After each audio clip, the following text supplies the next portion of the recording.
material que você encaminhou para a gente, aliás, muito interessante, você fala que é preciso, para conceber e aprovar produtos imobiliários, é preciso, de alguma forma, fazer uma arte, e essa arte é para poucos.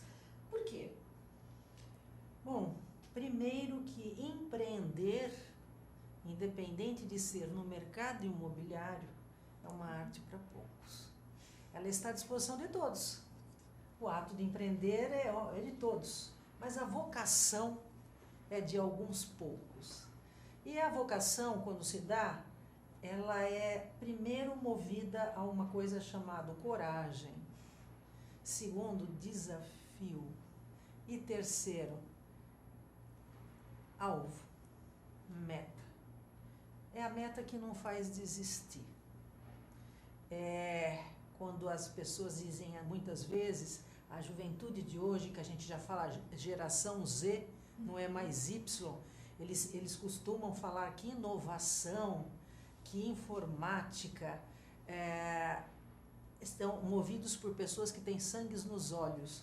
Eu digo que o empreendedor imobiliário, ele tem sangue nos olhos e ele tem sangue nas veias. Por quê? Porque tem que vencer o ritmo burocrático do mercado, que é isso que você está me perguntando. Milhares de legislações que falam de temas assemelhados, de uma forma que são interpretados de diferentes maneiras e que faz com que esta burocracia, esse excesso de legislação, essa falta de padrão, emperre o seu sonho, que é um sonho que não é seu. É um sonho feito de poucos para muitos. Então, deveria contar o empreendedor imobiliário com muito mais facilidades, porque ele é um agente de desafio. Ele investe, ele é que se põe na luta. Precisa, além do bom combate, precisa do entendimento dos órgãos públicos e também da legislação. Seria a tal constância de propósitos que a gente estava conversando antes do programa começar? Eu acho que é uma constância de propósitos e eu acho que é uma boa vontade política também. Eu acho que as cidades estão aí, nós temos hoje praticamente aí 200 milhões de pessoas no Brasil. Se a gente for ver em termos de mundo, nós temos 3 bilhões. Em 2050 teremos 9,6 bilhões. Nós temos hoje cidades com mais de 1 milhão de pessoas. São muitas, 300 cidades aí com certeza. Dentro dessas 300 cidades com mais aí de 1 milhão de pessoas, 3 estão no Brasil. Elas estão precisando de socorro. E o povo está precisando de habitação. Está precisando de moradia. E moradia de todos os formatos, de todos os tipos, eu acho que você vai falar ao longo daqui, mas o que o empreendedor precisa? Ele precisa que não o atrapalhem. O resto ele faz. Eu tenho um dado aqui bem impressionante, um número bem impressionante, que, como a Mariângela colocou, é um dado da CNI, que é a Confederação Nacional da Indústria, que realizou um levantamento e percebeu que o Brasil possui mais de 27 mil legislações ambientais. Mariângela, qual a necessidade e o impacto desse número no mercado? A necessidade, eu te falo, a curto, médio e longo prazo ou já, nenhuma. Nós precisaríamos realmente de uma legislação objetiva, técnica e compacta. Isso ajudaria o país. Isso não ajudaria quem quer empreender, ajudaria quem precisa do empreendimento, ajudaria a cidade que precisa daquele empreendimento, ajudaria o mercado, a região que teria empregabilidade, que teria capacitação, que se faria acontecer. Então, para você ver, o que nós estamos falando aqui não é falta de empreendedores, apesar de ser para poucos. É que aqueles que se predispõem a essa árdua tarefa, mas incansável, de um prazer imensurável, não tem esse incentivo, primeiro, de contar com uma legislação técnica, objetiva e compacta. Você tocou no assunto das fachadas ativas, que é um tema que está muito aí na mídia atualmente. Como é que a gente define o equilíbrio entre o uso residencial e comercial? Isso. É muito bom você tocar nesse tema fachada ativa, porque fachada ativa é um tema para um encontro desse, né? Ele é bastante amplo. Primeiro, o que é fachada ativa? Para quem ainda não tem a similaridade até com o termo, ou até mesmo com o plano diretor, que fala muito incentivo da fachada ativa. Depois a gente vai um pouquinho para o plano diretor, mas vamos na palavra fachada ativa. Fachada ativa é eu construir uma edificação, primeiramente. Essa edificação embaixo teria uso misto, comércio, serviços. Aí em cima eu posso ter residências, escritórios, lajes corporativas, hotel. Mas embaixo eu não tenho grades, ou seja, eu faço um edifício na qual o térreo não é residencial, não é um escritório apenas, mas é um comércio de serviços ou um comércio de produtos. E aberto à circulação de pessoas, em que a rua, por isso que se fala fachada ativa, imagine a vitrine com a rua, em que as pessoas daquele edifício, daquele condomínio, daquela torre, podem fazer uso daquela fachada, assim como o transeunte que está na rua. Por que esse conceito é interessante? Esse conceito existe no mundo inteiro, há anos. O que acontece, porque em São Paulo isso não foi tão bem explorado? Nós temos um modelo muito típico, o Conjunto Nacional, né? O Conjunto Nacional é a nossa fachada ativa mais antiga da capital, né? Está lá até hoje, né? Agora, o que nós precisamos nos preocupar? Foi feito e apresentado na Convenção Secov desse ano, de 2015, um estudo desenvolvido pela Urban System.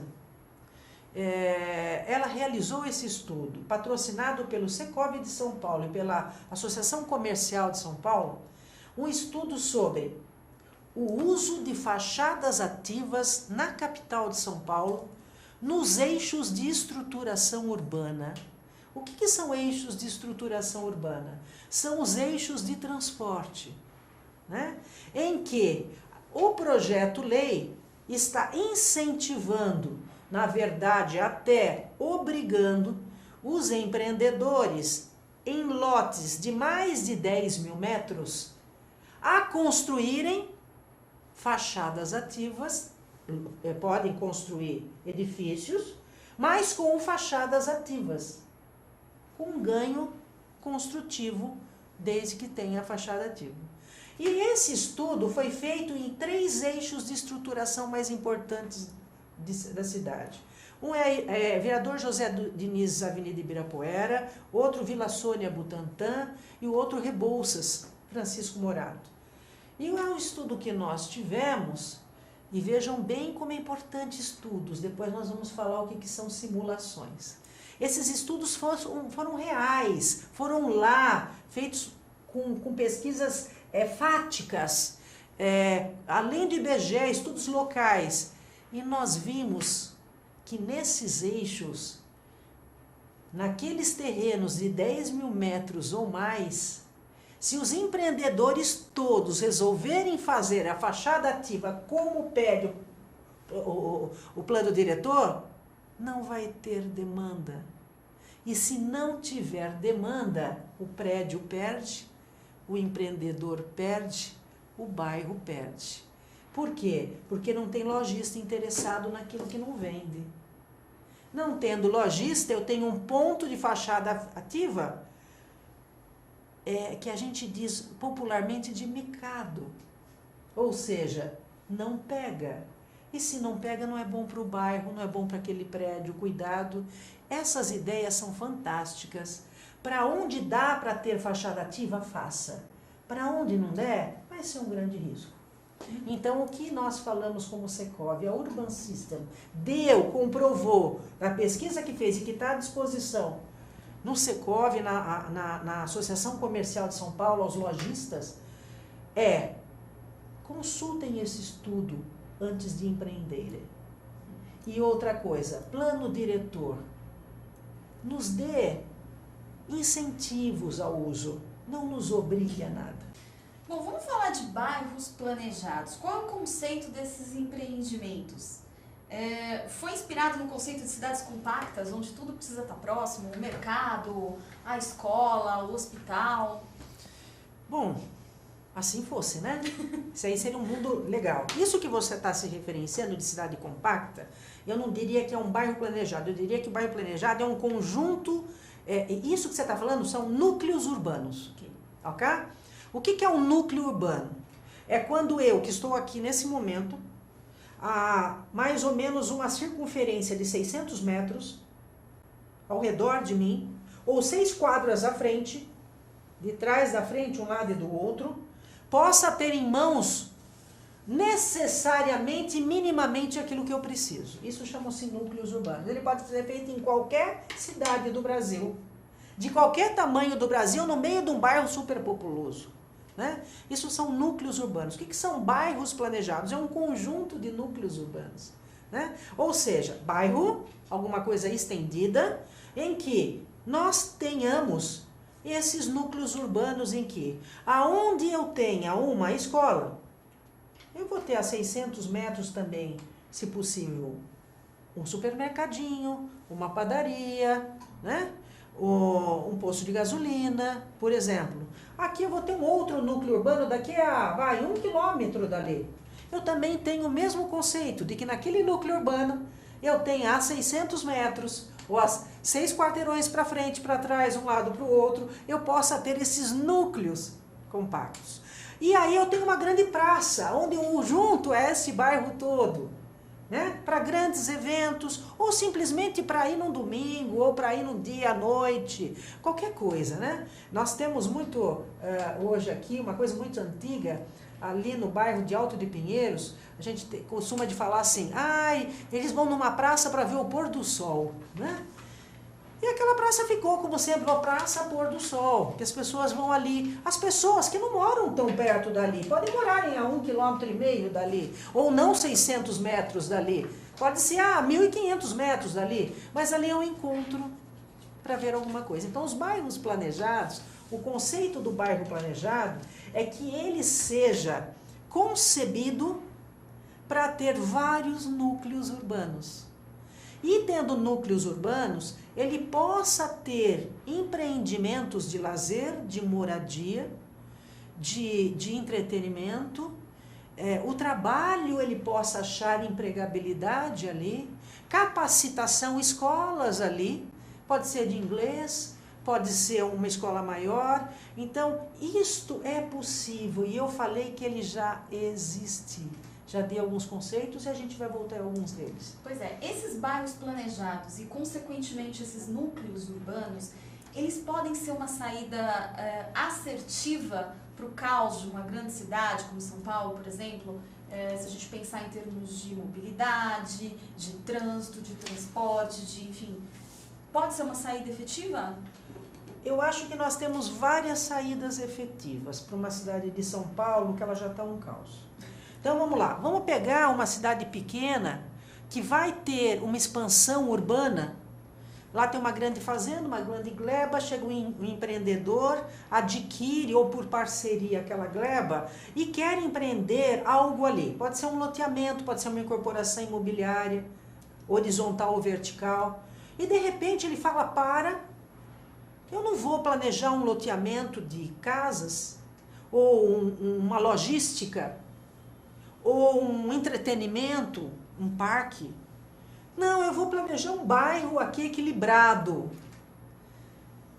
E ele faz um estudo em que normalmente esse bairro, ele vai começar, por exemplo, os bairros que já começaram em ano 2000, eles vão terminar em 2020.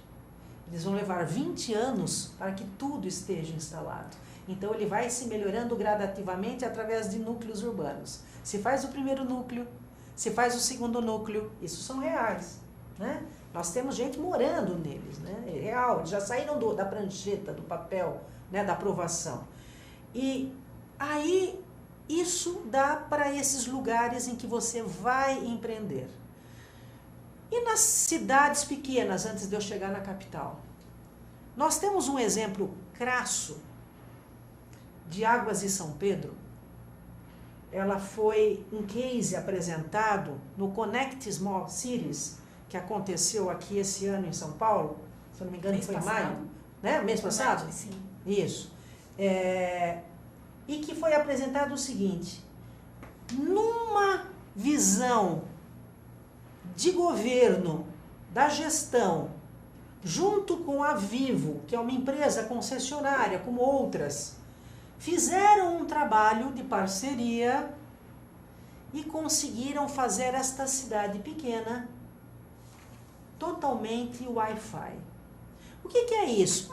Isso é só para jovem? Não. Você vai estacionar na cidade, você consegue ver antes de estacionar dentro do seu celular se você tem vaga.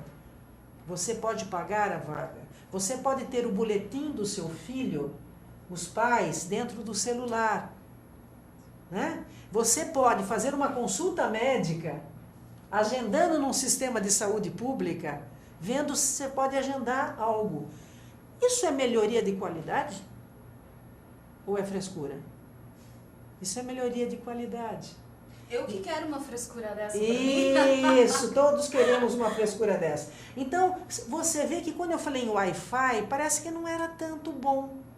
E daí quando você vê o que o Wi-Fi fez de melhorias de processo na saúde, na educação, vendo se tem vaga em creche, vendo se tem estacionamento na rua, você vê que é bom. Então, já existem pequenos projetos que não estamos falando em núcleos urbanos, mas nós estamos falando em um dos 10 itens dos bairros planejados que se chama mobilidade física e virtual.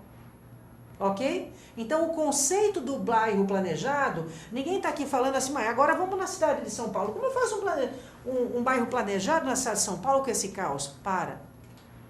A cidade de São Paulo tem terreno para fazer o quê? Não tem mais, né? Para fazer bairros, não. Mas tem como melhorar a cidade de São Paulo, né? Tem como melhorar muito.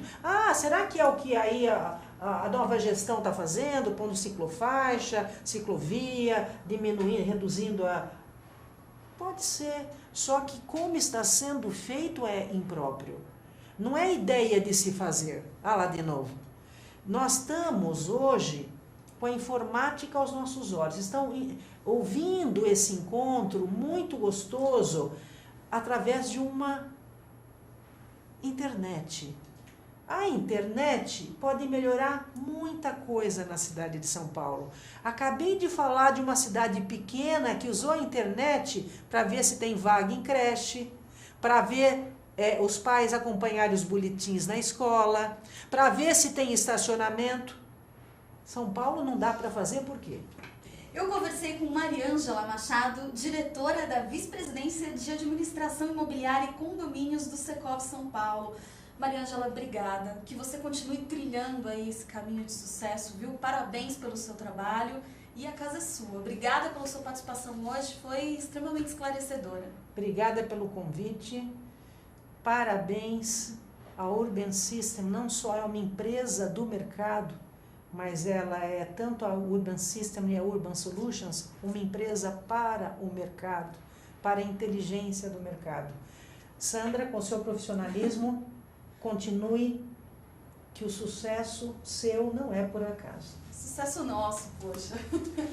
Obrigada, parabéns mesmo.